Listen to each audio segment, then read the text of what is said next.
everybody, and welcome to Storm Raids. And today I'm going to be doing my June wrap-up, which reminded me that I never did a May wrap-up, so sorry about that. I did read a lot of good books in May, but I just totally forgot. Anyway, this month I read a total of 25 books. 20 of them were audiobooks, 3 were ebooks, and 2 were physical books. So, you know, not too bad. I always end up with more audiobooks than anything.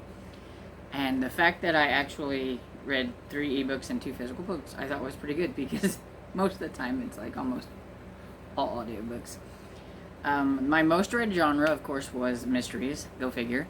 But this time it was 9 cozy mysteries and 1 middle grade mystery. What on earth was going on with me in June? I don't normally read that many cozies in 1 month. So yeah, that was kind of interesting.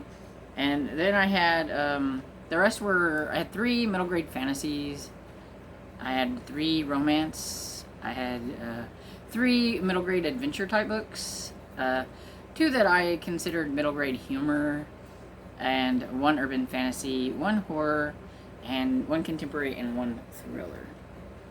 So pretty good variety, even though I did have, like, you know, that 10 mysteries, but I had a pretty good variety of other things.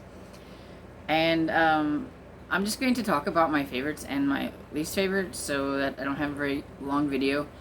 I do weekly wrap-ups, so I don't figure I should just have to go through and rehash all the books that I have read. I just wanted to touch base on the ones that I really liked, and then the ones that I considered kind of my least favorite of the month.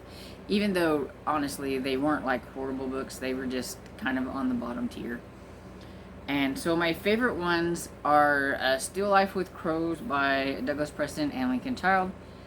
And I really like this series. It's Pendergast, and he's just awesome. He's so, I don't know, he almost gives me like Tommy Lee Jones vibes, because you know how he has this like dry sense of humor, and so like in some of his movies, like especially like Men in Black, you know, he would say something and you would think it was so funny, but he like said it with a straight face, like he was, you know, like he's totally serious, but it just makes you crack up. That, it reminds me of Pendergast.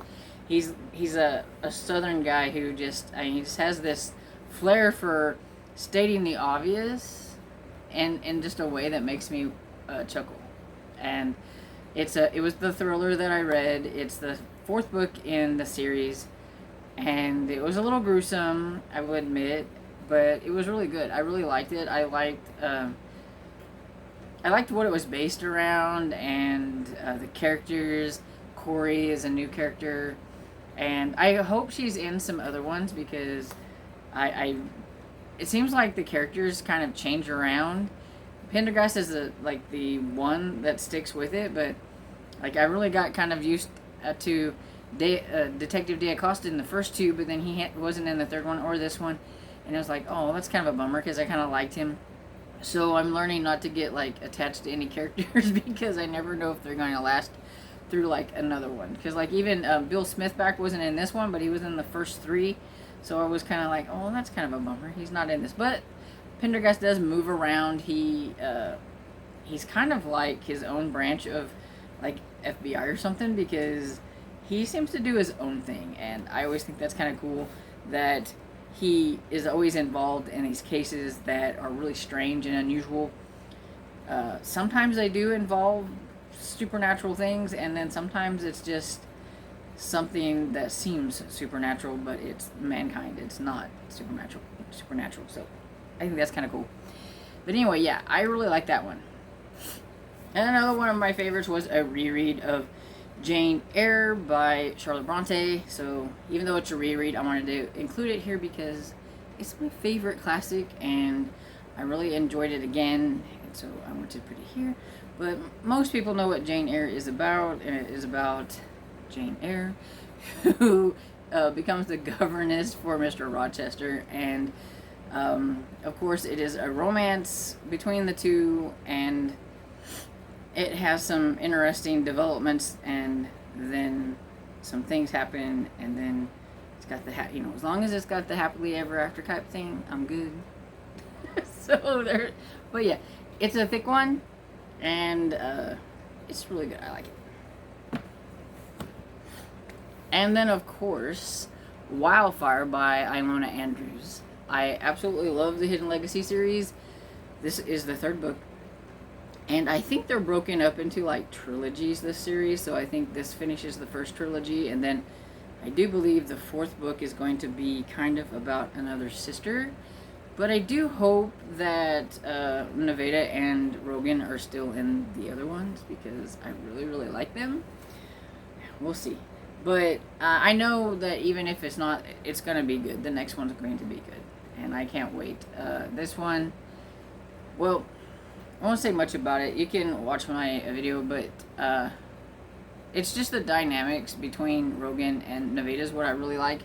Plus, Ilona Andrews is just really good at like a setting that you get world building and stuff, but at the same time I don't feel like I'm bogged down in it like I am like a regular fantasy, because it's kind of urban fantasy, and I will admit I'm not like a huge fantasy person, but if it doesn't have like a ton of world building, but it has like it has world building with a bit of action in it and stuff, then I'm all there for it. And so that's why I really like this series, and I just really like Mad Rogan. He made it onto my what in the world is that thing called? He made it into my mid-year book freakout as like my favorite new character or whatever, or I don't know, was it favorite new character or like book boyfriend type thing or whatever it is that's on there. He's just, to me, he's so broody, but I like him because he's so protective of like Nevada and everything. So yeah, those were my 5-star reads that I had for the month, so that's them. And then my least favorites, they're not really like horrible because they're like 3 stars or 3.5 stars. The first one is The Pinderwicks on Gardam Street by Janine Birdsall. It's contemporary, and I'm just not a big contemporary person when it comes to middle grade or just contemporary fiction on its own. I don't mind contemporary romance, but just contemporary day-to-day life kind of things, it's just not my thing. And it was okay. It had some interesting parts in it. I mean, I didn't get like extremely bored. It's not for me. And so I gave it 3 stars. But I do think that there will be people that really enjoy that. And then the next one is Murder in an Irish Churchyard by Carleen O'Connor. And I gave that one 3.5 stars. This series, it's the 3rd book in the Irish Village series, and it just still hasn't really grabbed me. I'm just not really sure that I like the main character all that well. She has her moments, but then she does things that makes me aggravated, and I don't know why it bothers me so much in this series. Some of the stuff she does that probably doesn't bother me when somebody else does it. So I don't know exactly what it is, but I did like this one a lot better than the 2nd book, because I gave the 2nd book 2 stars. So maybe it'll climb its way out and I'll like the next one even more. I do plan on continuing it. I just don't think it's ever going to be like one of my great cozy mystery series. I think it's just going to be like an okay series that I don't mind reading, but it's never going to like rise above, I think. But so yeah, so like I said, even my least favorites weren't like horrible. And so yeah, that's pretty much my wrap up of June. How did you guys do? Did you guys read a lot? Let me know what your like favorite or least favorites were down in the comments. And I hope you enjoyed this video, and if you did, please give it a thumbs up and subscribe, and I will see you in the next video.